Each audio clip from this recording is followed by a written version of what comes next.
राना सनाउल्लाह ने सिक्योरिटी या सेहत के मामलात पर बानी पीटीआई को अडियाला जेल से कहीं और मुंतकिल करने का इम्कान जाहिर कर दिया है। हुकूमत या एस्टेब्लिशमेंट की तरफ से बानी को नजरबंदी की ऑफर की खबरें मुस्तरद कर दी।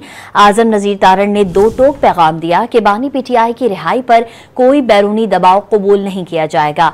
इरफान सिद्दीकी ने उम्मीद जाहिर की कि अपोजिशन कमेटी से तीसरी मुलाकात जल्द होगी।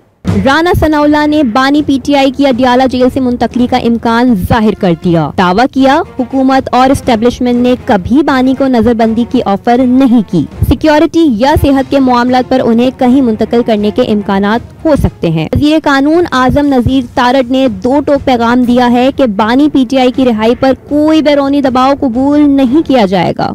बाकी जहाँ तक आपने बात की बैरूनी दुनिया की, मैं समझता हूँ कि पाकिस्तान का ये सॉवरन राइट है। पाकिस्तान एक आज़ाद खुद मुख्तियार रियासत है।